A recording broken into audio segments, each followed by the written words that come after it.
J'ai été pasteur d'une église pendant 16 ans et ça fait 6 ans maintenant qu'on est... 6 ans 6 ans qu'on est ministère itinérant. Souriez, Jésus vous aime. Vous êtes une église dans la joie, hein? Amen. Et puis donc on prêche, on fait la louange comme vous pouvez le voir. Et puis ces derniers temps, on a fait ce qu'on appelle les louanges du jour. Donc depuis le début de l'année, chaque semaine, on sort un nouveau chant, plutôt un refrain couplet, pour vraiment aider le peuple de Dieu à adorer le Seigneur et à l'élever lui et lui seul. Et tout est vraiment centré sur lui. Et ce matin, on va chanter ces chants-là. Ça va? Donc c'est tous des nouveaux chants, mais c'est tous des chants faciles. Vous aimez bien les chants faciles? Moi, j'aime bien les chants faciles parce que c'est plus facile de louer Dieu avec des chants faciles. Vous êtes d'accord? Qu'avec des poèmes. Ok, on va se lever et on va louer le Seigneur.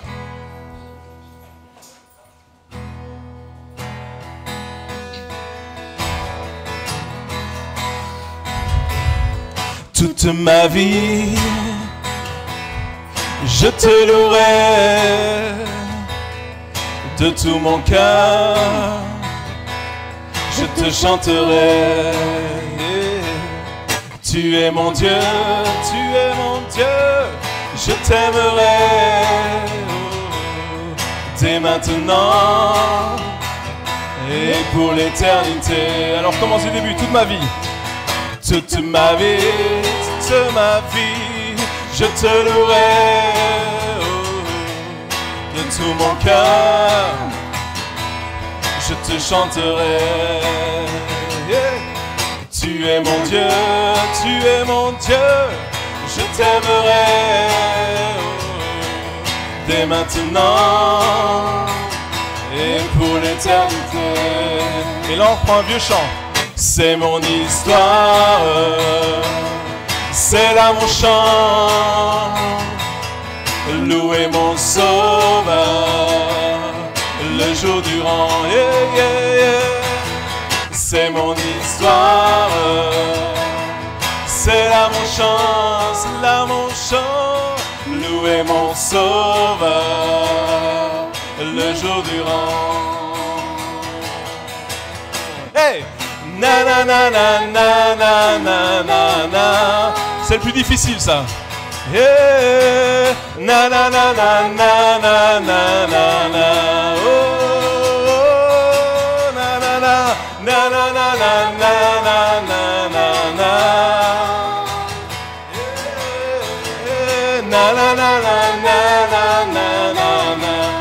C'est mon histoire, c'est mon histoire. Oh, oh. C'est là mon chant, c'est là mon chant. Louer mon sauveur le jour durant. Oh,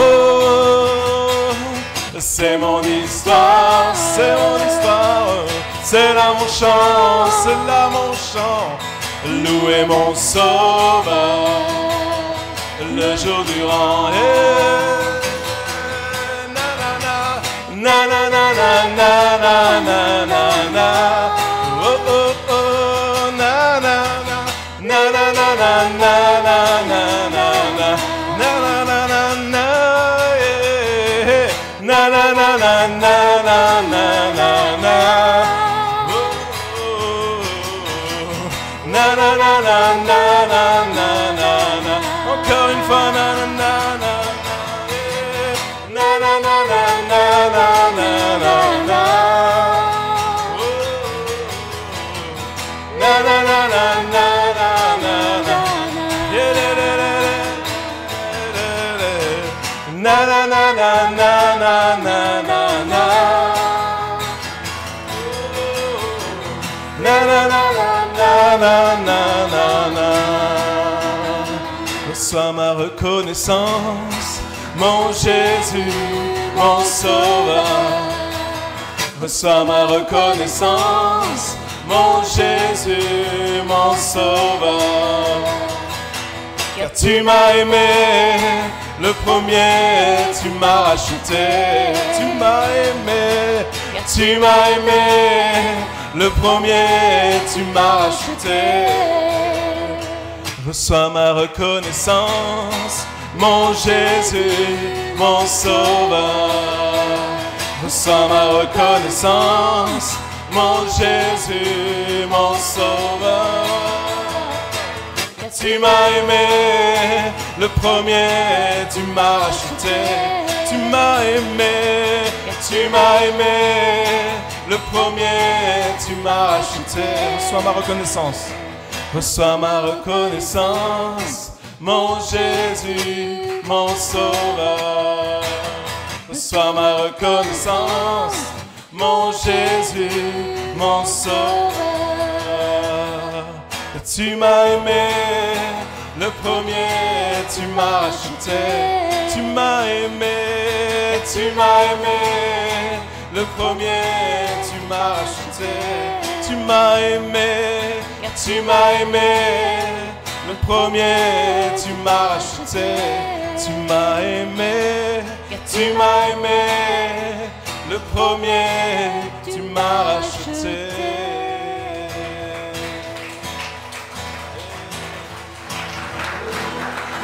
Alléluia. Seigneur, on veut avoir ce cœur reconnaissant ce matin. Seigneur, on ne veut pas rentrer dans tes parvis, rentrer dans ta présence avec juste des demandes. Mais Seigneur, on veut être reconnaissant pour ce que tu fais. Seigneur, on veut te louer et t'adorer pour qui tu es. Seigneur, nous voulons avoir ce cœur de sacrifice de louange, ce sacrifice d'adoration. Seigneur, ce matin, on n'est pas là pour que toi, tu nous fasses plaisir, mais on est là pour te plaire, Seigneur. Et Seigneur, on veut t'offrir une louange qui te plaît à toi, Seigneur. Rien qu'à toi. Seigneur, tu es digne, Seigneur, tu es digne de recevoir cette louange.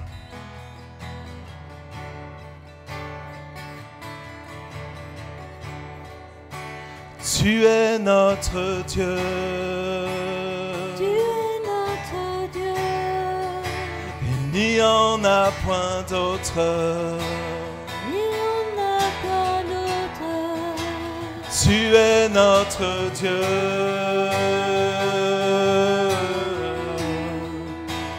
Tu es le Seigneur.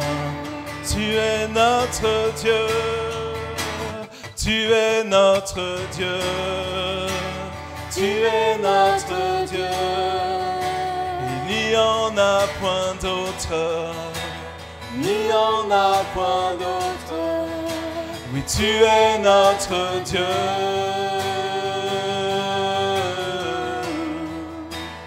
tu es le Seigneur, Dieu de gloire, Dieu de gloire, Dieu de gloire, Dieu de gloire, Dieu de gloire, tu es roi de tout ton cœur, Dieu de gloire, Dieu de gloire.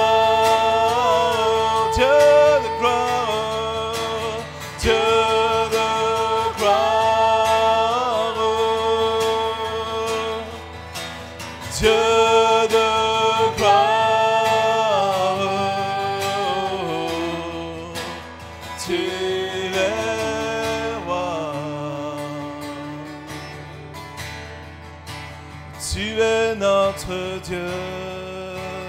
Tu es notre Dieu. Il n'y en a point d'autre. Il n'y en a point d'autre. Tu es notre Dieu.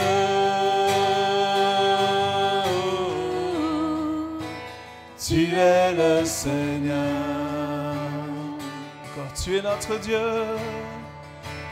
Tu es notre Dieu. Tu es notre Dieu. Il n'y en a point d'autre. Il n'y en a point Déclarons, d'autre. tu es notre Dieu.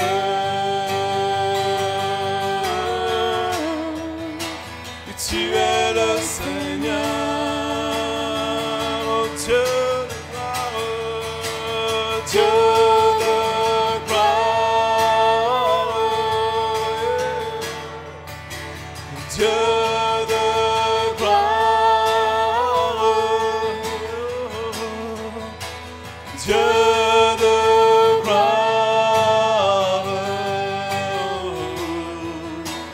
Tu es roi, Dieu de gloire, Dieu de gloire, Dieu de gloire, Dieu de gloire, tu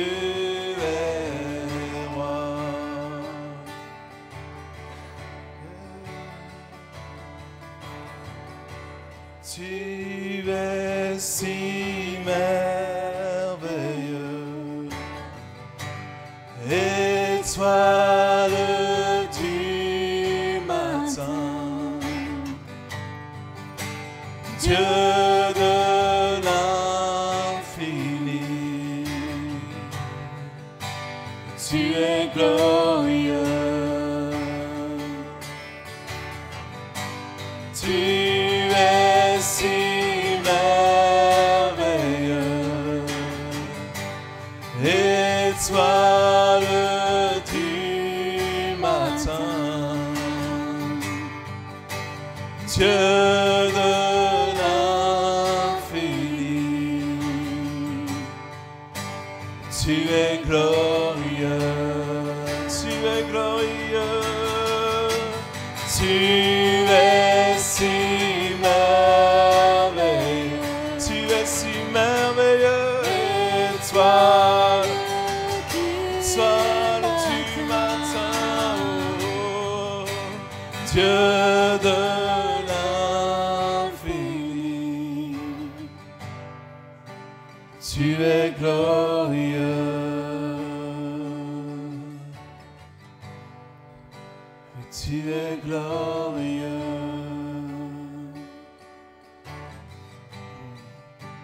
Peut-être que ce matin, tu es venu avec des soucis, avec des fardeaux, avec le cœur lourd. Je t'invite ce matin à faire un sacrifice de louange, c'est-à-dire de déposer ces fardeaux, de déposer tes attentes, de déposer tes questionnements, de laisser ça de côté et juste d'élever ton cœur vers Dieu. Au lieu d'attendre que Dieu fasse quelque chose pour toi avant de le louer, commence à le louer et il fera quelque chose pour toi. Fais ce pas ce matin. Je sais que ce n'est pas facile, je sais qu'il y en a sûrement plusieurs qui vivent des situations difficiles. Mais c'est pour ça que ça s'appelle un sacrifice de louange. C'est parce que ça va te coûter quelque chose. Juste élève ta voix, élève ton cœur. Va au-delà de juste chanter. Va au-delà du chant ce matin. Que ton cœur dise à Dieu, tu es si merveilleux. Que ton cœur l'élève vraiment. Que ça dépasse les paroles. Que ça dépasse juste tes lèvres qui bougent et tes cordes vocales qui bougent. Mais que ton cœur vraiment s'élève vers lui. Vas-y ce matin, entre toi et lui. Tu es si merveilleux. Tu es si merveilleux. Étoile du matin, Dieu de l'infini, oh, tu es glorieux, tu es glorieux, tu es si merveilleux, oh, étoile du matin. Dieu de l'infini, tu es glorieux, et mon âme te chante, tu es glorieux, oui mon âme te chante, tu es glorieux, et mon âme te chante. Tu es glorieux, tu es glorieux, tu es Seigneur, tu es glorieux,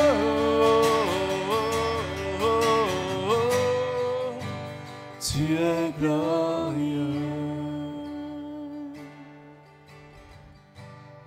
Fermons les yeux un instant. Juste ferme les yeux un instant.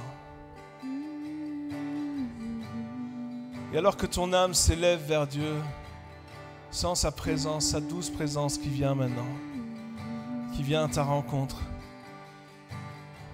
Sens-le maintenant, sens ces vagues qui viennent sur toi, ces vagues de sa présence.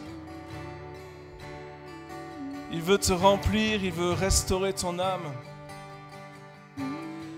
Il veut te toucher, il veut te guérir. Continue à l'élever, continue à l'élever. Seigneur, tu es si glorieux. Oh, tu es si glorieux.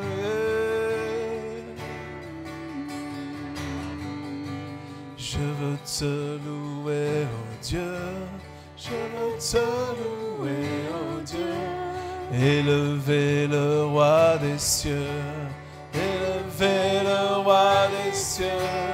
Que ma vie soit comme un chant. Que ma vie soit comme un chant d'amour pour toi, Seigneur. Un chant d'amour pour toi, Seigneur. Oui, je veux te louer, oh Dieu. Je veux te louer, oh Dieu. Élever le roi des cieux.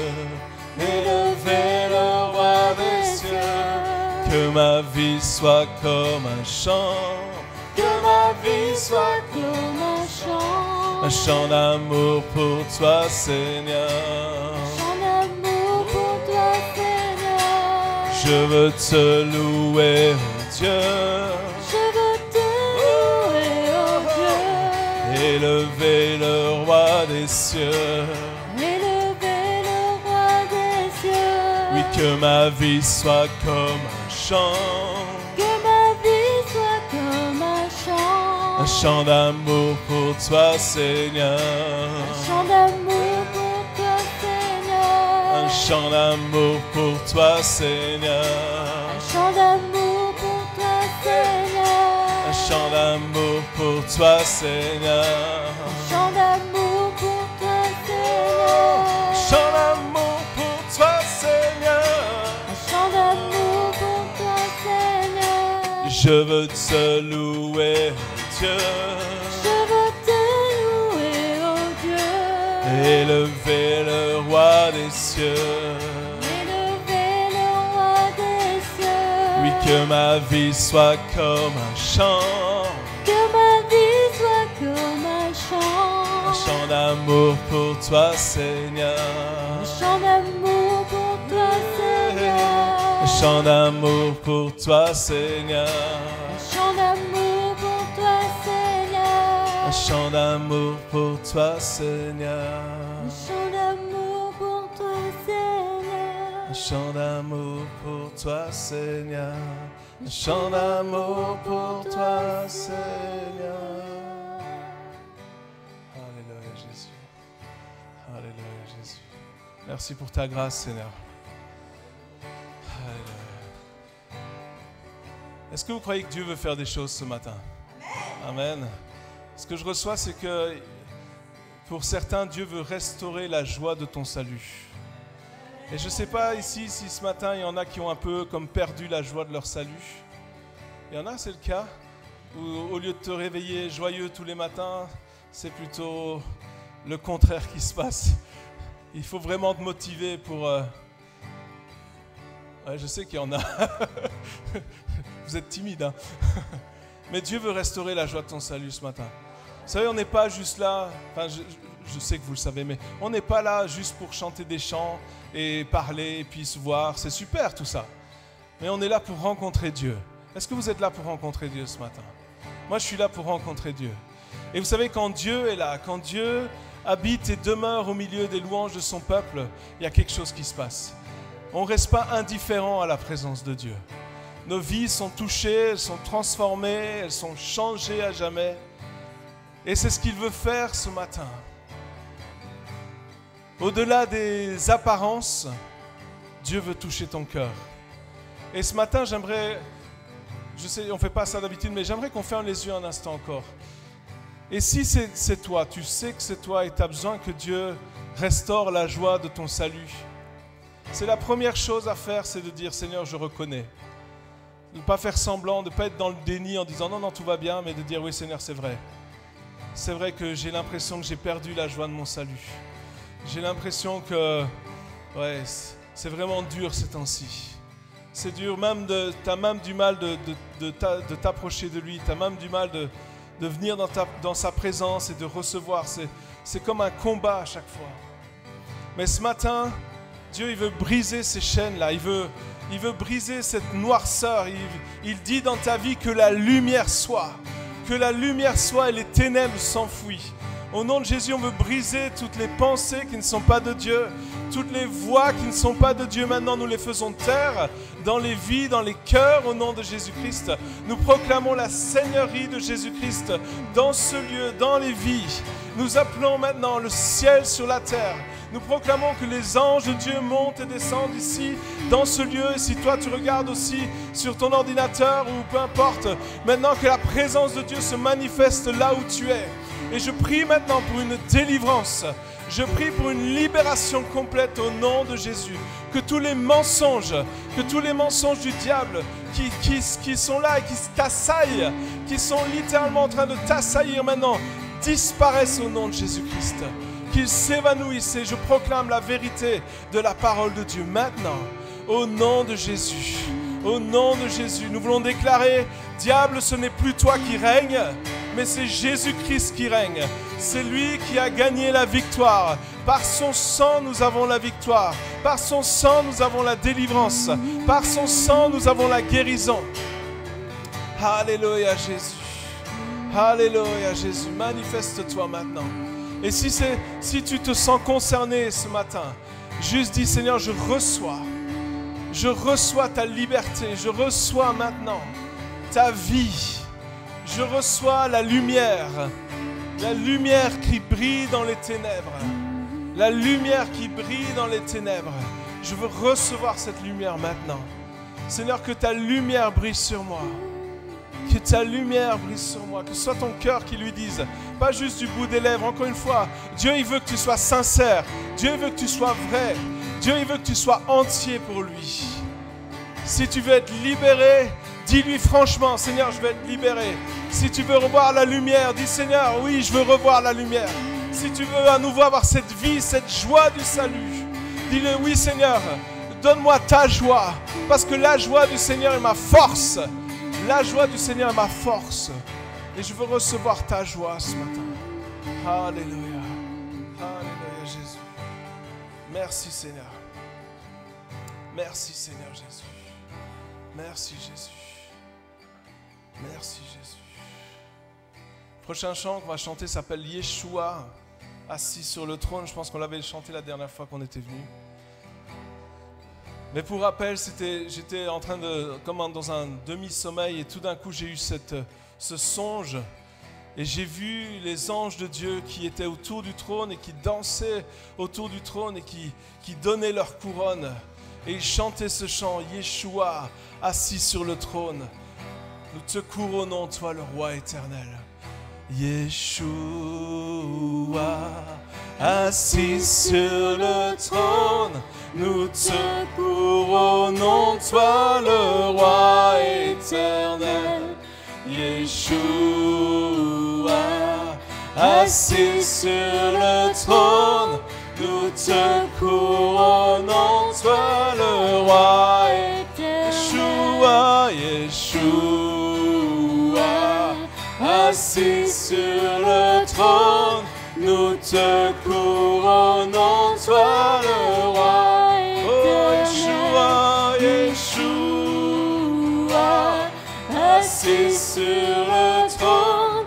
Nous te couronnons, toi le roi éternel. La la la la la la la la la la la la la la la la la la la la la la la la la la la la la la la la la la Yeshua assis sur le trône, nous te couronnons, toi le roi éternel. Yeshua, assis sur le trône, nous te couronnons, toi le roi éternel. La la la la la la la la la la la la la la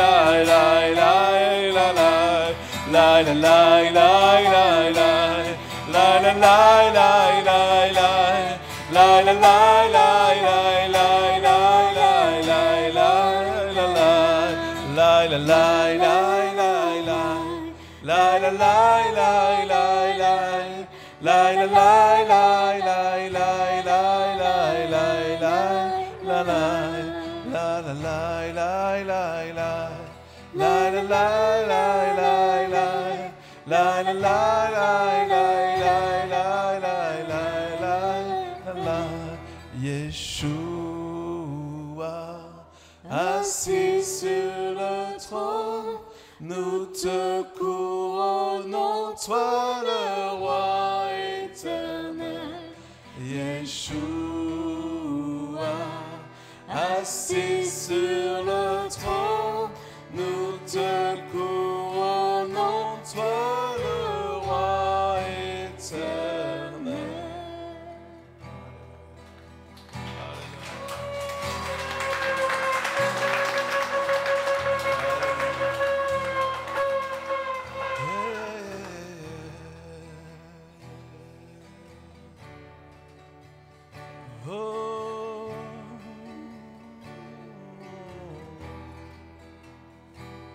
Est-ce qu'on peut encore le couronner?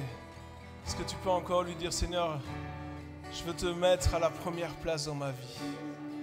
Je veux te mettre au centre, je veux te mettre, Seigneur, partout. La première place, la deuxième, la troisième, toutes les places dans ma vie, Seigneur. Seigneur, prends toute la place. Je veux me recentrer sur toi, Jésus. Je veux me recentrer sur toi, Jésus. Je veux me recentrer sur toi.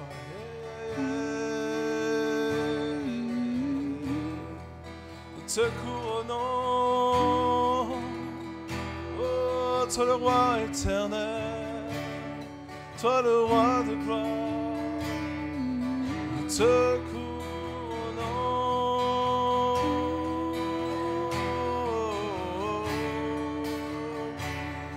oh,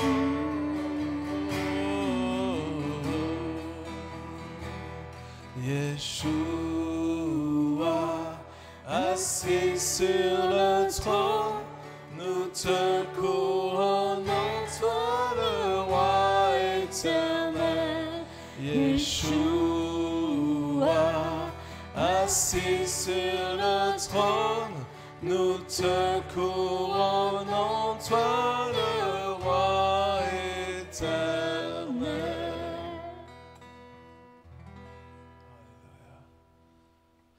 Merci Seigneur pour qui tu es. Seigneur, on va encore te donner toute la gloire et tout l'honneur. Tu es digne, Seigneur. Tu es digne de gloire. Tu es digne d'adoration. Seigneur, nul autre que toi. Nul autre nom. Et Seigneur, on prie encore ce matin. Nous voulons déclarer que tu règnes. Esprit de Dieu, viens encore envahir ce lieu.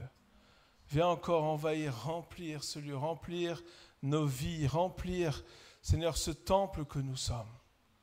Seigneur, nous avons tellement besoin de toi. Seigneur, nous ne voulons pas être suffisants, nous ne voulons pas être orgueilleux. Nous ne voulons pas faire semblant que nous savons et que nous n'avons besoin de rien. Mais ce matin, nous voulons être humbles devant toi et reconnaître que toi seul es la source. Toi seul as les paroles de la source de la vie.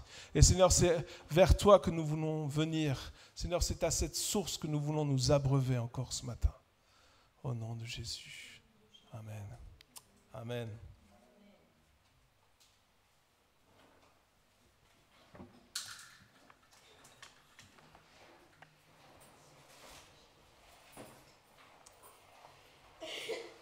Alléluia.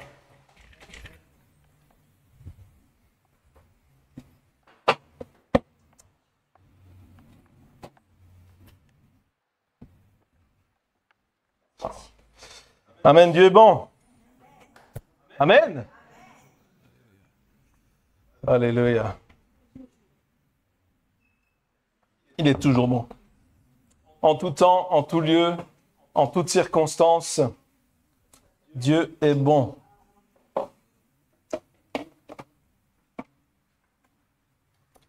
Alléluia. Ah. Ça, vous allez bien? Vous n'avez pas trop froid?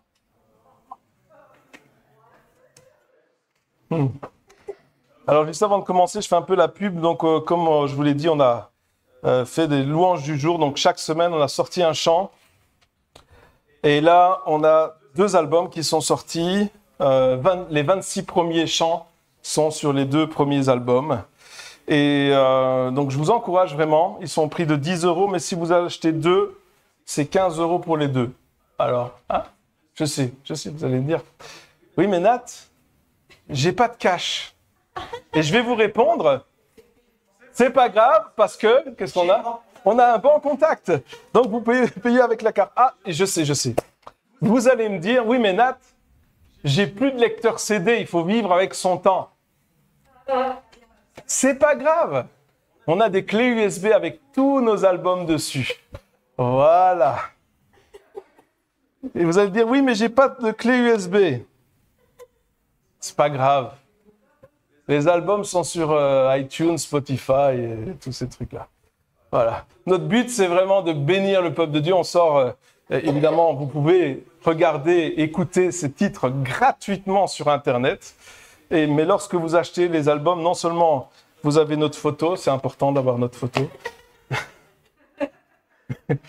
mais en plus, vous soutenez notre ministère en faisant ça. Ça nous bénit, ça vous bénit. Et voilà, parce que nous vivons de l'Évangile. Je ne dis pas qu'on vit par la foi, parce que chaque chrétien est appelé à vivre par la foi. C'est quoi vivre par la foi? C'est vivre en faisant confiance à Dieu. D'accord? Vous savez que votre salaire, du jour au lendemain, il peut disparaître. Vous savez ça? Et que votre compte en banque, du jour au lendemain, il peut se vider. Et votre maison, du jour au lendemain, elle peut être détruite. Je ne suis pas un prophète de malheur. Hein, j'ai pas dit que ça allait arriver. J'ai dit ça peut arriver. Mais notre espérance, elle est en Dieu. Et c'est lui qui pourvoit à nos besoins. Donc chaque chrétien est appelé à vivre par la foi. Nous vivons de l'Évangile. Ça veut dire que notre ministère, les choses que nous faisons pour servir Dieu, c'est ça qui nous amène le salaire. C'est pour ça qu'on dit qu'on vit de l'Évangile. Et alors je sais qu'on est un peu fou de le faire, surtout en Belgique. Mais c'est pas grave, vous savez pourquoi? Parce que c'est Dieu qui pourvoit à nos besoins. Ok. Alors ce matin, j'aimerais vous partager un thème qui est important. J'avais prévu autre chose, mais alors que je priais pour cette réunion durant la semaine, Dieu m'a parlé et il m'a dit qu'il y en avait ici qui avaient besoin d'entendre un autre message que celui que j'avais prévu. Vous êtes content que Dieu y parle? Moi, j'aime bien quand Dieu il change les plans comme ça, c'est toujours très marrant. Mais ce matin, j'aimerais parler de l'espérance, de l'espoir. Parce qu'il y en a ici ce matin qui ont perdu l'espérance. Et Dieu, ce matin, veut te redonner l'espérance. Et j'aimerais qu'on commence avec un texte dans Romains, chapitre 5, versets 1 à 5. Je sais, c'est un peu long, 5 versets. Waouh! Mais réjouissez-vous, nous ne lisons pas le psaume 119 ce matin. Romains, chapitre 5, versets 1 à 5. Étant donc justifiés par la foi, nous avons la paix avec Dieu par notre Seigneur Jésus-Christ. Ça veut dire on est en paix avec Dieu. Ça veut dire que ce n'est pas la guerre. C'est cool. Vous n'êtes pas en guerre contre Dieu. Dieu est votre ami. Ben, je sais, mais des fois, on a besoin de se le rappeler parce que, vous savez, quand on vit des situations difficiles, souvent, c'est quoi qu'on dit? Mais Seigneur, pourquoi? Seigneur, pourquoi tu m'envoies ça? Enfin, pas vous, pas vous, les autres chrétiens. Pas vous, pas vous. Excusez-moi. À chaque fois que je dis quelque chose de négatif, sachez-le, c'est pas de vous que je parle. Je parle des autres, d'accord? À qui nous devons d'avoir eu par la foi accès à cette grâce dans laquelle nous demeurons fermes et nous nous glorifions dans l'espérance de la gloire de Dieu. Bien plus, nous nous glorifions même. Oh. Non, ça je ne vais pas lire. Non. Nous nous glorifions même dans les afflictions. Oui, mais un chrétien, quand tu donnes à Jésus, normalement, ta vie, elle devient rose et violette. Non? Être chrétien, ça veut dire que tout va toujours bien et que tout le monde est gentil avec nous, que toutes les portes s'ouvrent, qu'on n'est jamais malade. Ah non, non, non, ah non. Sachant que l'affliction produit... Non, non, non, non, non, non, non, non. L'affliction, normalement, ça produit... Comment ça s'appelle Ouais, la tristesse, et après, c'est quoi? Ah, je sais, la dépression. Non? Non? Pas chez vous. L'affliction, chez vous, elle ne produit pas la dépression. Quand vous avez un problème, ça ne vous déprime pas. Non, non, non, j'ai dit... Non. Les choses négatives, c'est les autres. Vous, vous êtes parfait. N'oubliez pas. Le maître... D'accord, je suis parfait, d'accord. Non. Mais oui, bien sûr. L'affliction, normalement, elle doit produire... Mais pas chez nous. Mais pas chez vous. Non. Chez vous, elle produit la persévérance. Amen. Et la persévérance, elle produit... Non, c'est pas la patience. Non. La persévérance, elle produit le désespoir. Non, non, non, non. La persévérance produit la déception. Non, c'est pas ça. La persévérance produit la victoire. Vous savez, le diable, il veut pas que tu persévères. Aujourd'hui, on est dans les va-vite. Tu sais, c'est quoi les va-vite? C'est tu demandes un truc et il faut que ça va vite. Il faut que ça va vite. Si ça va pas vite, ça va pas du tout. Il faut que ça va vite. Tu commandes sur Amazon, le lendemain matin, à 7 h, il est là devant ta porte en disant « Voici votre produit ». Il faut que ça va vite. Et si ça va pas vite, eh ben on abandonne. Et on n'a pas la persévérance. Un exemple concret? D'accord, les mariages. Hein? Faut de la persévérance pour qu'un mariage y tienne, hein? Oui? C'est vrai ou c'est vrai? C'est vrai? Bon, il n'y a pas que ça, on est d'accord, mais il faut de la persévérance. Parce que quand tu es fiancé, tout ça, tout est beau. Et après, tu te maries. Et puis, tu te dis, oh!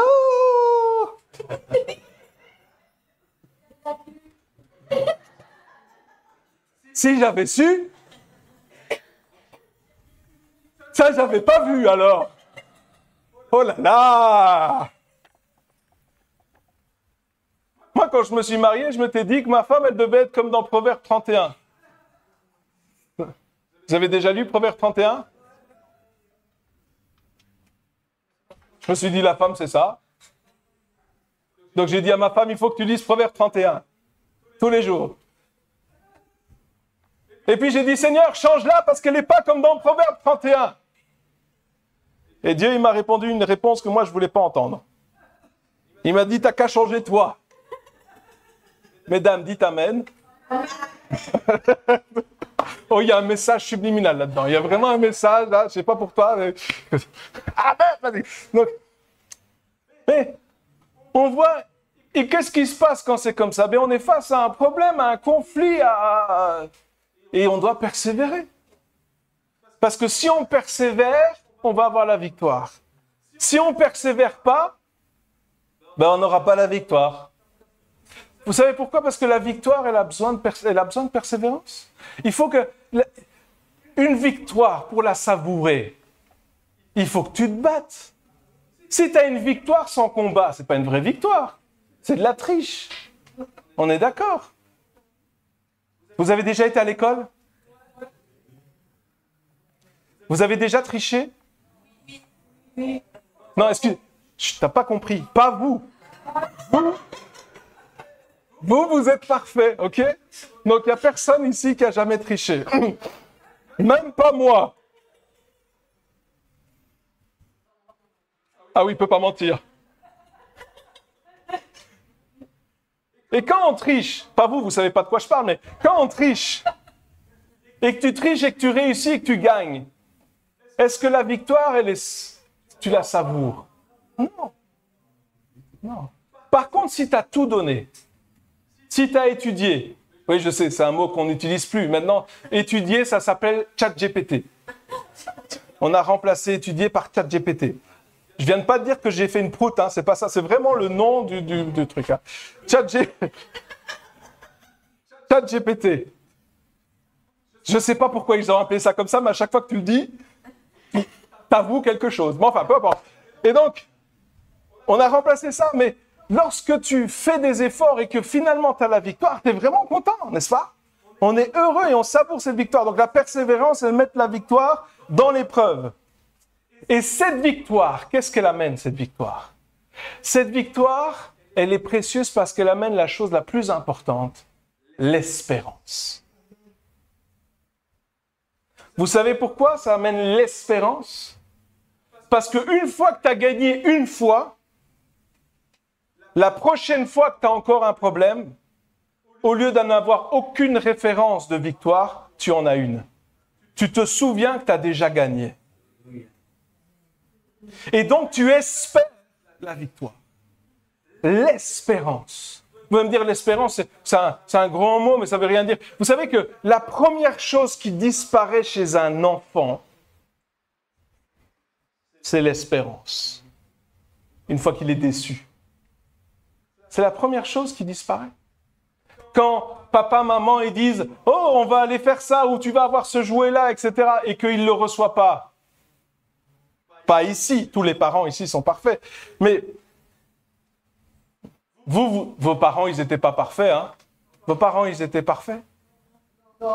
Ou que lorsqu'il va à l'école et que son copain, sa copine, à un certain moment, elle lui dit un truc et puis qu'il ne le fait pas. L'espérance, c'est la chose la plus fragile. C'est ce qui s'en va le premier. C'est ce qui casse le plus vite. Et aujourd'hui, on vit dans un monde sans espérance. Parce que les gens n'espèrent plus rien.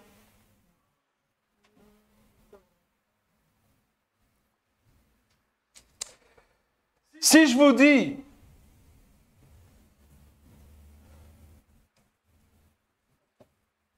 que je vais vous donner 1 million d'euros, non pas moi, quelqu'un d'autre. Disons que Vincent, il est milliardaire, vous savez, au ciel. Mais imaginons que quelqu'un vous dise, un inconnu que vous ne connaissez pas, évidemment. Un inconnu arrive dans la rue et il vous dit, je vais vous donner 1 million d'euros.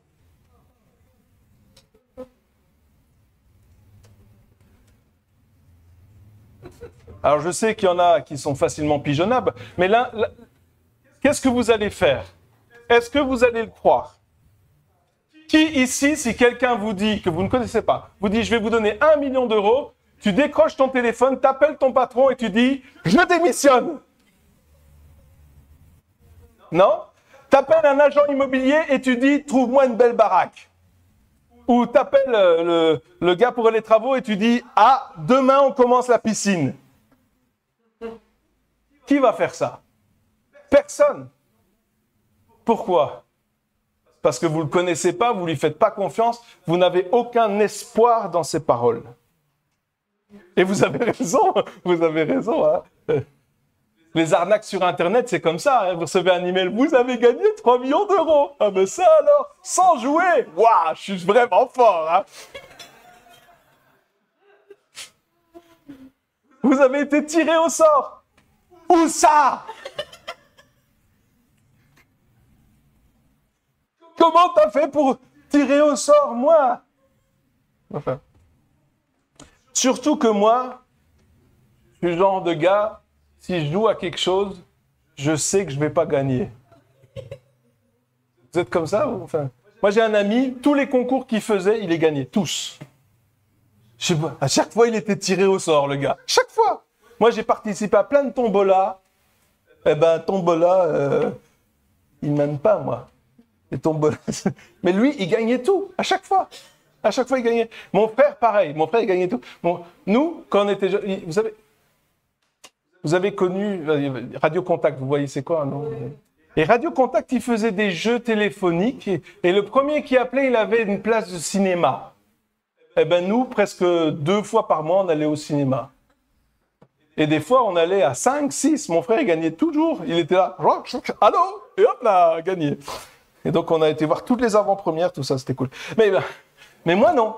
Donc moi, si tu vas me dire, est-ce que tu veux jouer à un jeu, machin, non, je ne vais pas jouer parce que je sais que je ne vais pas gagner. J'ai aucun espoir de gagner. D'accord? Et plus on a cette mentalité de ça sert à rien d'espérer, plus on n'essaye même pas d'espérer. Vous voyez de quoi je parle? Et donc, finalement, on ne s'attend plus à rien. On se dit juste, écoute, je vais vivre ma vie et on verra comment ça va aller. Et si je te dis, parce que là, je vous ai dit avec un étranger, d'accord? Mais si je vous dis, parce que ça va plus loin, on ne se rend pas compte que l'espoir se détruit. Et si je vous dis aujourd'hui, Dieu, il va faire ça dans ta vie, etc., alors vous êtes spirituel, vous allez me dire Amen, parce que, voilà, vous êtes super spirituel, voilà. Mais à l'intérieur, dans votre cœur, ce qui se dit, c'est, on verra. Ouais. Dieu va agir dans ta vie. Amen, mon frère. Et ton cœur, il dit, on verra. Ou pire, ton cœur, il dit, ouais, c'est pas la première fois qu'on me le dit, celui-là. Non, pas vous. Excusez-moi. En fait, je vous prêche le message pour que vous le puissiez le prêcher à d'autres personnes qui sont concernées. Mais c'est pas pour vous. Et donc, la victoire produit l'espérance, d'accord? Alors, c'est la phrase qui dérange dans ce que je viens de dire ici, qui ne va pas avec la mentalité de ce monde, de la manière de penser qu'on a aujourd'hui. Il est dit, or, l'espérance ne trompe pas. Je vais le dire en français parce que c'est bizarre cette phrase. L'espérance ne trompe pas, c'est bizarre. Je vais le dire, je vais retourner un petit peu la phrase, d'accord? Or, on ne se trompe pas lorsqu'on espère. Ah, c'est ça que ça voulait dire. Oui, c'est ça. Or, on ne se trompe pas. Mais attends, moi j'ai espéré plein de fois et je me suis trompé, bien sûr. Évidemment. C'est la question qu'on va se poser après, c'est en quoi est-ce qu'on met notre espérance? Mais, ah oui, faut tout le message, hein, pas juste le début, sinon ça va pas. C'est comme un film, il y a besoin de la fin. Faut prendre. L'espérance ne trompe pas, pourquoi? Parce que l'amour de Dieu est répandu dans nos cœurs par le Saint-Esprit qui nous a été donné. C'est intéressant. Espérance, amour. Oh! Vous savez comment est-ce qu'on espère en quelqu'un? La confiance. Et la confiance, elle vient parce qu'on sait qu'il nous aime.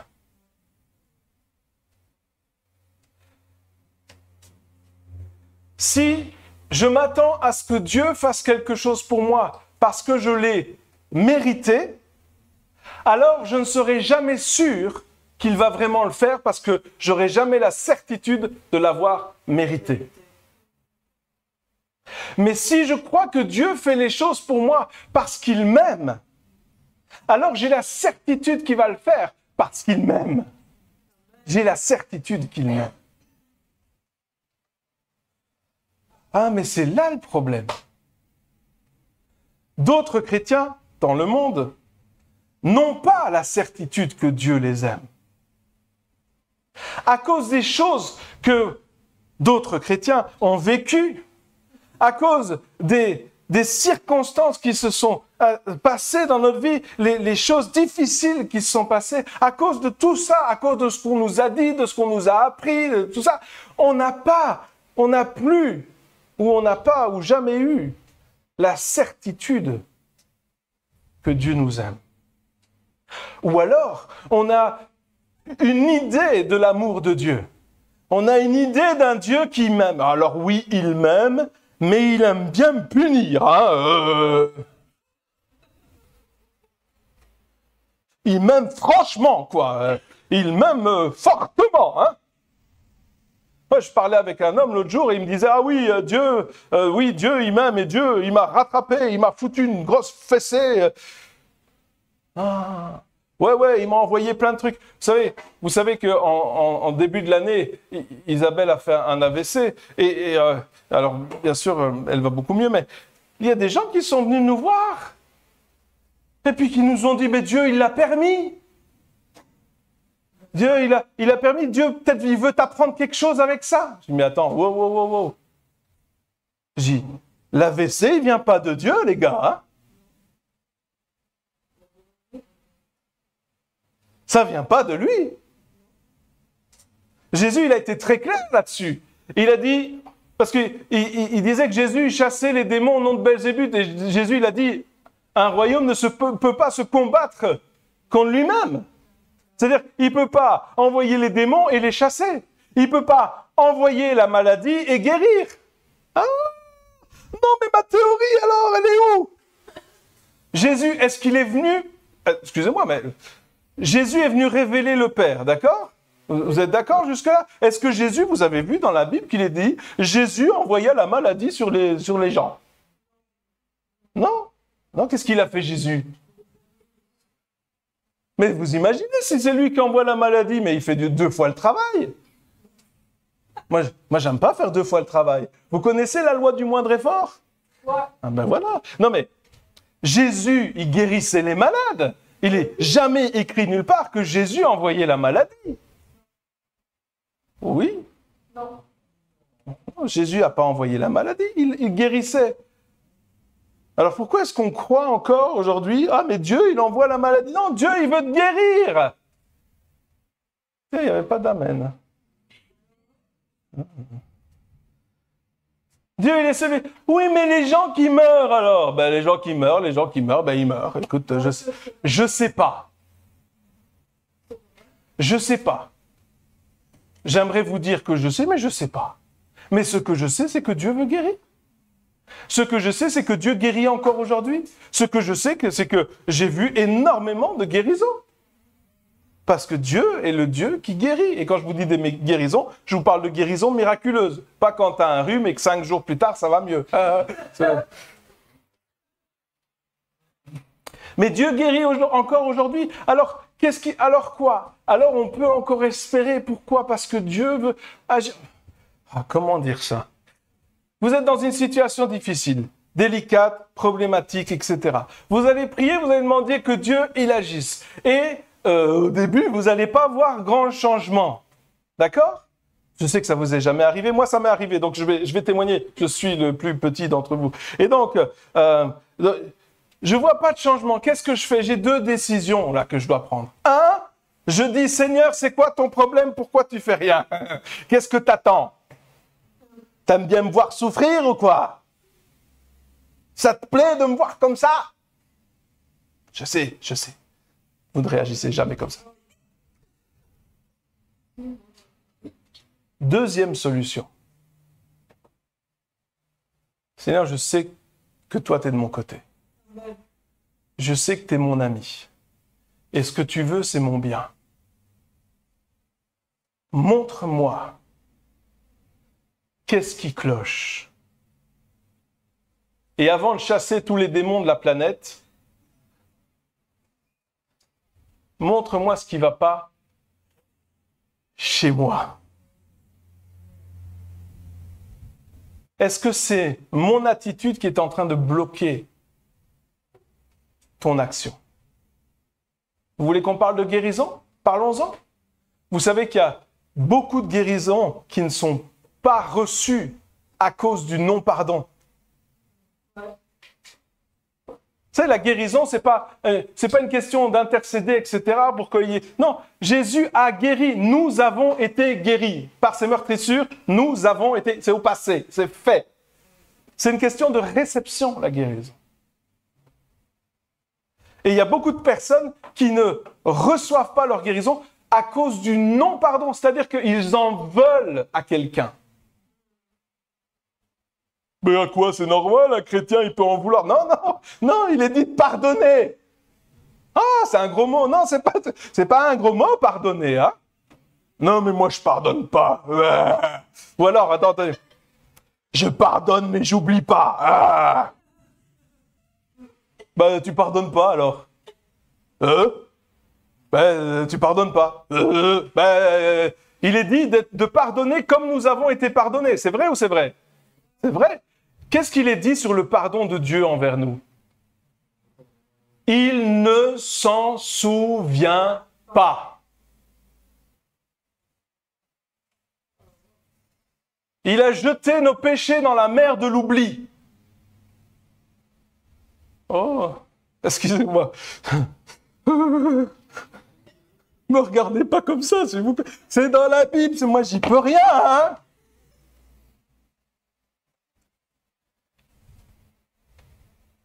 Il y a des choses dans notre vie qui empêchent l'action de Dieu.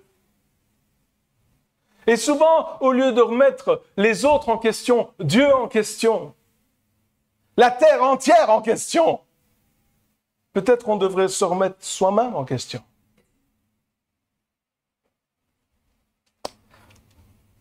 Moi, j'ai prié et Dieu, il n'a pas fait. J'ai été à l'examen, j'ai prié et j'ai raté. T'as étudié? Non. Non, mais j'ai prié, donc Dieu doit le faire. Hein? Il est dit qu'il répond à toutes nos prières. Hein? Moi, j'espère avoir une Ferrari. Tu crois que je vais l'avoir? Non. Pourquoi? Parce que si j'arrive à rentrer dedans, je ne serai pas sortir.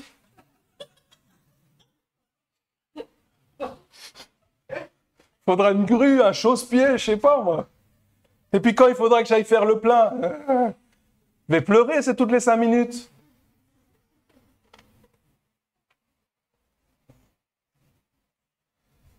Voyez-vous, non mais des fois je suis sérieux. Non, c'est pas vrai, j'ai menti. Ok. Mais des fois, on perd l'espérance parce qu'on a placé notre espérance dans des mauvaises choses.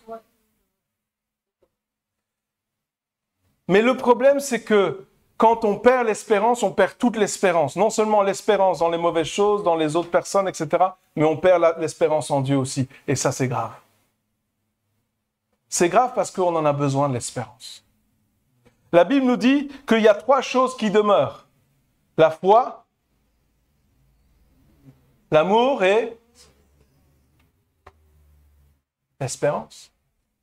Si je suis là face à un problème et que j'ai prié et que ça, pour l'instant, ça ne marche pas et que je ne vois pas les choses, je vais dire, ok Seigneur, qu'est-ce qui ne va pas chez moi? Je vais me remettre en question. Qu'est-ce qui ne va pas chez moi? Parce que je sais que toi, tu prends soin de moi. Je vous disais ce matin, en commençant, qu'on vit de l'évangile. Mais est-ce que vous croyez que ça a commencé avec « Ah, ben on arrête notre travail et on va dire Dieu va pourvoir à nos besoins et pouf, comme ça, du jour au lendemain ?» Non. Ça a commencé comment? Avec des petites choses. Espérer en Dieu pour des petites choses. Lorsque on s'est marié, alors il y en a qui vont en voyage de noces, normalement c'est ça que tu fais quand tu es quelqu'un de normal. Mais nous on a été à l'école biblique. C'est mieux. Et puis quand on est arrivé là-bas, on logeait dans une église. Super. Et quand on est arrivé dans l'église et qu'on logeait dans l'église, ils ont décidé de faire un jeûne de 40 jours. C'est un super voyage de noces, avec réunion de prière tous les soirs. Ben, tu peux pas dire que tu as autre chose, tu es là. Tu vois, tu ah, je peux pas venir ce soir, j'ai autre chose. Ben non, tu es là. Voilà. Et réunion de prière tous les matins à l'école biblique. Se lever à 4-5 heures du mat et puis avoir réunion. Ben, c'était super, un super voyage de noces. Mais on est parti là et tout l'argent qu'on nous a donné pour notre mariage, ben on l'a dépensé pour payer l'école. Ben oui, c'est logique, n'est-ce pas? C'est ça qu'on fait avec l'argent du mariage. On paye l'école biblique. Et puis à un certain moment, on s'est retrouvés et on n'avait plus rien. Si, on était en Amérique, j'ai menti, on avait encore. Il nous restait $2, 2 €. Tu sais faire beaucoup de choses avec 2 €, ah oui. C'est manger, tout ça. Et on attendait de recevoir de l'argent. Et quand on recevait, des fois on recevait de l'argent, on recevait un chèque. Et quand on recevait un chèque, pour les Belges, ils ne savent pas c'est quoi les chèques, mais les Français, ils savent. Donc les Français expliquaient aux Belges. Et donc on devait recevoir un chèque. Et puis quand on recevait un chèque, comme on vivait dans l'église, ils mettaient, ou quand on recevait une lettre ou peu importe, ils mettaient l'enveloppe sur le devant de la porte. Et donc nous, on arrivait, et la porte était là-bas, on était un long couloir, et on voyait qu'il y avait une enveloppe, et voilà. Et là, ce jour-là, je me souviens que Dieu me dit, est-ce que tu me fais confiance? Oui, Seigneur, je te fais confiance, mais j'espère qu'il y aura des sous parce qu'on n'a plus rien. Et il me dit, tu me fais confiance? Je dis, oui, Seigneur, je te fais confiance. Et sur la route, pour revenir à là où on logeait, Dieu me dit, si tu me fais confiance, dépense tes 2 $. Mais Seigneur, si je dépense mes 2 $, mais j'aurai plus rien. Je m'accrochais à mes 2 $. Je m'accrochais. Il dépense. Bon. Alors on s'arrête dans un truc là, sur la route là, et je dépense les 2 $. Il restait encore un petit peu de monnaie. Hein, et puis on arrive à l'église, et puis on monte les escaliers, et puis on voit, et sur la porte, il n'y avait rien. Pas de lettre. Pas de lettre, pas de chèque. Pas de chèque, pas de sous. Pas de sous, on mange pas. Pas manger, pas bien. Et c'était vendredi, donc ça veut dire samedi, il n'y a pas. Hein. Pas manger, pas bien. Et je suis en train de marcher dans le couloir, et le Seigneur me dit, est-ce que tu me fais confiance? Je regarde la porte. Je me dis, de toute façon, j'ai plus rien à perdre vu que j'ai plus rien. Quand t'as rien, on peut rien te prendre. T'as plus rien. Et j'ai dit, Seigneur, peu importe, je décide de te faire confiance. Je ne sais pas comment tu vas faire, parce que là, tu es mal barré, Seigneur. Il va falloir vraiment que tu trouves une solution bizarre. Mais, Seigneur, je te fais confiance et je te demande pardon pour tous les doutes que j'ai eus. C'est moi. Vous n'avez pas de doute, mais moi, j'en ai. Oh, Seigneur. Et là, on arrive et on ouvre la porte. Et une fois n'était pas coutume, ne l'avait jamais fait avant, ils avaient glissé l'enveloppe en dessous de la porte. Et il y avait un gros chèque qui nous attendait. Oh, on est allé à la banque tout de suite.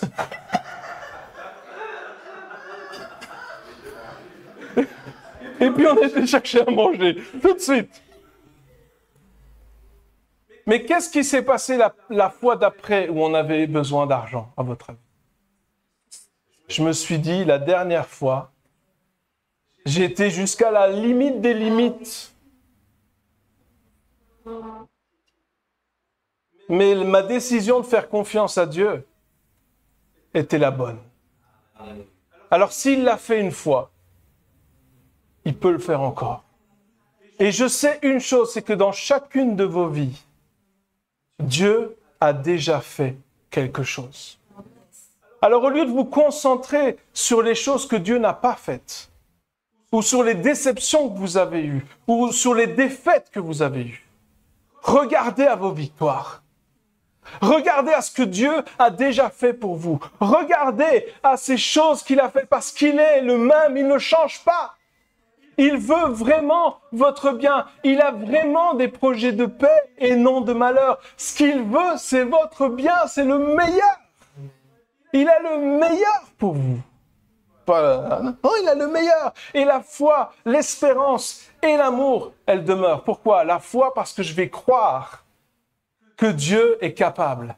L'espérance, parce que je crois Dieu et pas les circonstances, je vais espérer. Et l'amour, parce que Dieu m'aime, peu importe ce qui se passe. Il y en a ici ce matin, je le sais, vous espérez quand vous pensez que vous êtes digne de recevoir ce que Dieu vous donne.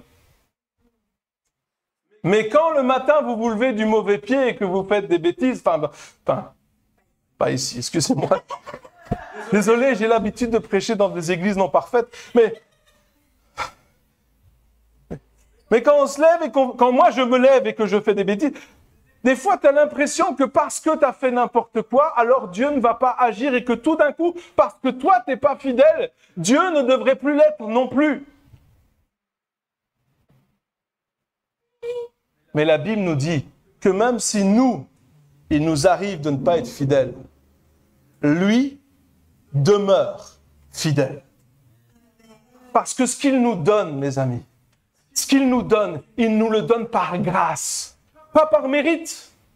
Rien de ce que nous avons, nous l'avons mérité. Il nous fait grâce. On n'a pas besoin de mériter quoi que ce soit. Il nous fait grâce. Ça veut dire que tu ne le mérites pas. Oui, mais ce que tu as, tu ne l'as pas mérité. Non, c'est vrai. Je ne l'ai pas mérité. Mais Seigneur, qu'est-ce que tu es bon. Qu'est-ce que tu es bon. Et il n'est pas juste bon pour moi, il est bon pour vous aussi. Le diable déteste lorsqu'on parle de la bonté de Dieu. Il déteste ça. Il préfère que l'on voit Dieu comme un Dieu père fouettard. Quelqu'un qui va essayer de nous foutre plein de bâtons dans les roues. Mais ce n'est pas Dieu, ça. C'est le diable qui est là pour détruire ta vie. Mais lui, il est venu pour quoi?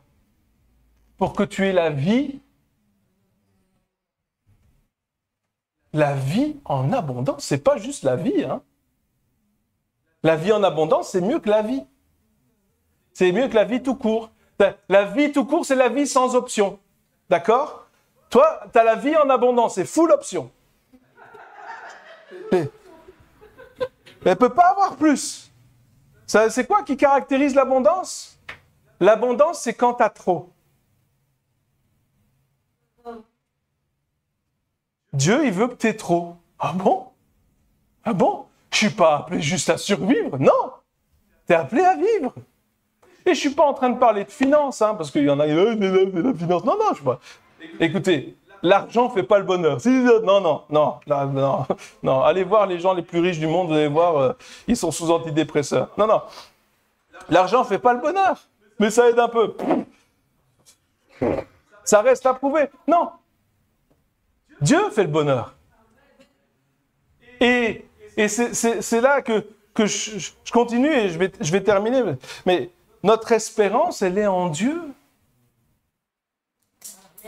Amen. Si ton espérance, elle est dans ta réussite, si ton espérance, elle est dans les biens matériels, si ton espérance, elle se trouve dans ta santé, mais à un certain moment, ton espérance, elle va vaciller.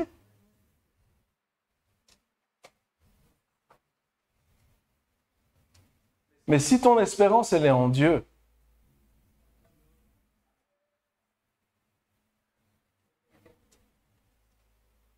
on ne peut pas t'enlever Dieu.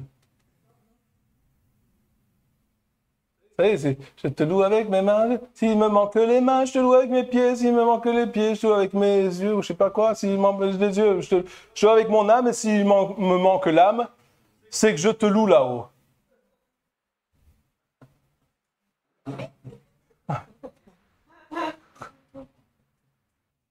Quand je vous disais qu'on doit changer, c'est qu'on doit changer. Ça veut dire qu'on doit arrêter d'espérer. Vous avez tout cassé? Faut pas espérer dans le matériel. Vous êtes vite déçus, hein? Surtout si vous achetez des tablettes. peut pas, ça sert à rien. Alors pose-toi la question ce matin. En quoi est-ce que j'espère? En quoi est-ce que j'ai mis mon espérance? Et qu'est-ce qui m'a déçu?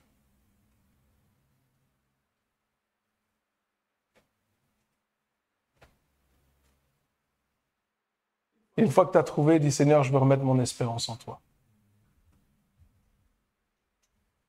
Reviens à la place qui t'est due dans ma vie. Vous savez, il est la source de la joie. Il est la source de la paix. Moi, quand je lis ces choses, je repense à Étienne. Vous savez, Étienne qui s'est fait lapider dans la Bible, dans Actes. Il s'est fait lapider. Et alors qu'il est en train de se faire lapider, il dit, voilà, je vois Jésus assis. Au lieu de regarder aux circonstances de sa vie, au lieu de regarder au malheur qui est en train de lui arriver, et se faire lapider, c'est quand même pas quelque chose d'heureux. Hein? Il y a quelqu'un qui se dit « Oh, j'aimerais bien me faire lapider aujourd'hui. » Non, il n'y a personne qui dit ça. Faire lapider, c'est quelque chose de terrible, c'est une souffrance extrême, c'est une humiliation. Et alors qu'il est en train de souffrir, d'être humilié, de mourir, parce que c'est comme ça qu'il finit, hein, juste après, si vous avez lu la fin de l'histoire. Alors qu'il est en train de mourir, il ne regarde pas ces circonstances. Il garde les yeux fixés sur Dieu. Et alors qu'il est en train de mourir, il a une révélation extraordinaire. Et voyez-vous, lorsque tu es dans tes problèmes et que tu décides de regarder à Dieu, c'est à ce moment-là que tu vas avoir une révélation. Moi, je ne peux pas vous dire le nombre de fois où j'étais dans des problèmes graves. C'est le cas de le dire.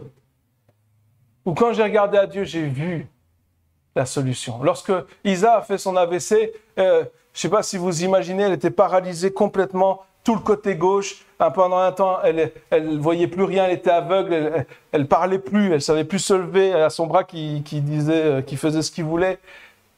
Il n'y avait plus rien qui fonctionnait. Et moi, je reviens de l'hôpital et je prie, je dis, Seigneur, tu dois faire quelque chose. Et là, tout d'un coup, j'ai une vision de Dieu. Je vous en ai sûrement parlé, mais là, je vois Dieu qui sourit. Je me dis, mais il se fout de moi. Je suis en train de souffrir et Dieu, il sourit. Mais ça va pas ou quoi? Quand quelqu'un te raconte quelque chose de terrible, tu souris pas. Hein? On appelle ça se moquer. C'est pas bien, hein? Et là, je vois Dieu qui sourit. Et je me dis, mais pourquoi il sourit? Je dis, mais Seigneur, fais quelque chose. Il me dit, pourquoi tu veux que je fasse quelque chose? Je dis, mais ça va pas. Regarde, ma femme, elle va pas bien. Vous savez ce qu'il me répond? Il me dit, non, elle va bien. Je dis, Seigneur, c'est toi qui as besoin des lunettes, hein? Il me dit, non, elle va bien. Et puis il fait, je suis en train de conduire et là, j'ai une vision ouverte. Il me dit, regarde. Il tend son bras et je regarde. Et je vois Isaac qui est en train de danser dans la présence de Dieu. Sans aucun problème, sans aucun séquelle. Tout va bien. Dans quoi est-ce que je devais espérer, à votre avis? Dans ce que le disaient les médecins? C'était simple. On ne sait pas. C'est pas. C'était super gentil, mais ça ne savait pas. Ou dans la révélation de Dieu. Quand tu choisis de regarder à Dieu parce que lui est ton espérance, alors à ce moment-là, tu vas voir ce que lui te montre. Quand tu regardes autour de toi et que les choses de cette terre sont ton espérance, tu peux n'être qu'aveuglé par les circonstances. Mais nous sommes esprit, âme et corps, et nous sommes appelés à voir dans l'esprit. À regarder plus haut, la Bible nous dit, attachez-vous aux choses d'en haut. Affectionnez-vous aux choses d'en haut. Et là, alors que j'avais cette vision, que je voyais ça, qu'est-ce que j'ai fait à votre avis à partir de ce moment-là? Je me suis basé sur l'espérance et cette révélation. Parce qu'il est dit que Dieu, il illumine les yeux de notre cœur. C'est dans Éphésiens chapitre 1. Que Dieu illumine les yeux de notre cœur. C'est-à-dire qu'il ouvre tes yeux. Pourquoi? Pour que tu puisses savoir quelle est l'espérance qui s'attache à son appel. Tu as besoin de voir pour espérer. Mais tant que tu regardes à tes circonstances, tu ne peux pas voir en haut. Tu comprends? Tu as besoin de voir, mais tu décides si tu regardes ici ou là-haut. Oui, mais je ne veux pas être comme ça, je ne suis pas un mystique. Tu es chrétien? Non, il n'y a pas de chrétien. Vous êtes chrétien? Vous êtes sauvé, né de nouveau, rempli du Saint-Esprit? Vous êtes mystique. Désolé de vous le dire, mais c'est comme ça. Attachez-vous aux choses d'en haut. Donc au lieu de regarder en bas, regarde en haut. Élève-toi, regarde plus haut. Et vois ce que Dieu te montre. Et lorsque j'ai vu ça, qu'est-ce que j'ai fait? J'ai dit, ah ben si ça va, ça va. Elle va bien. À partir de ce moment-là, j'avais une assurance dans mon cœur qu'elle allait aller bien. Je le savais. J'avais plus aucun doute dans mon cœur. Vous comprenez? Alors, je ne vous dis pas que j'avais plus de souffrance. Je ne vous dis pas que je n'étais pas choqué. Je ne vous dis pas que ça n'a pas été difficile. Et pour elle non plus. Ce n'est pas ça que je suis en train de dire. Ça ne s'est pas évanoui. D'accord? Mais dans mon cœur, il y avait l'espérance qui était plus forte que tout le reste. Et lorsque tu espères, lorsque tu arrives à l'espérance, à ce moment précis, pas quand tu vas voir la victoire, mais à ce moment précis, tu as gagné. Lorsque tu arrives à l'espérance, tu as gagné. Même si les choses ne se sont pas encore débloquées, même si tu ne le vois pas encore dans le réel, quand tu arrives à l'espérance, c'est là que tu gagnes. Et lorsque tu vois l'accomplissement, tu te dis, je le savais déjà. Parce que tu as espéré. Et ce matin, si tu es d'accord, et si tu en as besoin, Dieu veut te redonner l'espérance. Est-ce qu'on peut laisser notre tête un instant et fermer nos yeux?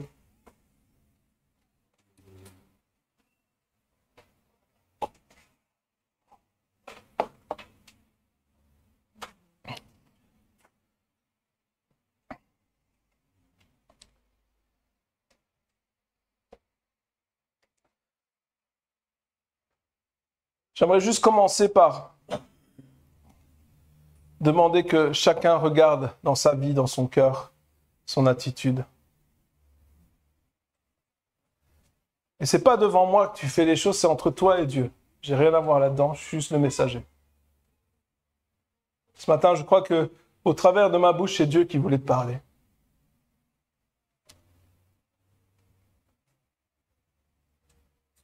Et si tu sais que tu es en mal d'espérance, et que alors que j'étais en train de parler, tu t'es dit, ah oui, j'ai eu cette attitude, j'ai espéré dans ça, oui, je me reconnais là-dedans. Et tu sais que tu as espéré dans des choses qui n'étaient pas justes. J'aimerais que ce matin, avant que Dieu puisse agir dans ton cœur, que simplement tu lui demandes pardon.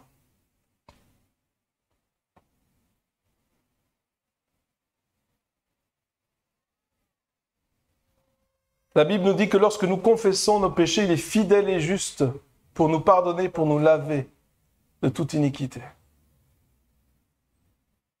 Et s'il veut te pardonner, te laver, ça veut dire qu'il veut te restaurer. C'est pas juste laver, il veut restaurer ta vie, il veut restaurer ce qui a été brisé. Dieu est celui qui restaure. Il l'a fait maintes et maintes fois. Il le fait encore aujourd'hui. Et même les choses dans ta vie où tu penses que c'est brisé, que c'est cassé, parce que à cause des erreurs peut-être que tu as faites ou des choses qu'on t'a fait subir, Dieu, il peut restaurer ces choses-là. Et je veux t'inviter ce matin simplement à demander pardon à Dieu. Juste entre toi et lui. Et si tu es concerné et que tu as besoin que Dieu te redonne de l'espérance ce matin, alors qu'on a tous les yeux fermés, j'aimerais que tu lèves ta main. Et même toi qui es là devant ton ordinateur ou peu importe, lève ta main aussi. C'est juste pas devant moi, mais oui, est-ce qu'il y en a d'autres encore? Oui, est-ce qu'il y en a d'autres encore? Oui, d'autres, oui, oui, oui. Merci Seigneur. Oui, merci Seigneur. Merci Seigneur. Alléluia.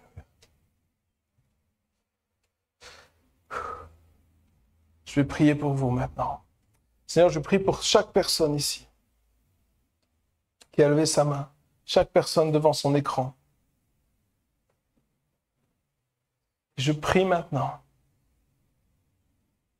pour que l'espérance qui vient de toi soit renouvelée maintenant dans leur cœur. Seigneur, je prie pour que tu illumines les yeux de leur cœur. Maintenant, j'appelle que la lumière soit maintenant dans leurs yeux spirituels au nom de Jésus. S'il y a des écailles, que les écailles tombent au nom de Jésus. Seigneur, que tu illumines les yeux de leur cœur maintenant au nom de Jésus-Christ. Pour qu'ils puissent connaître, ça veut dire qu'ils puissent expérimenter l'espérance qui s'attache à ton appel. Maintenant au nom de Jésus. Que l'espoir renaisse maintenant. Que l'espoir maintenant s'élève au nom de Jésus-Christ.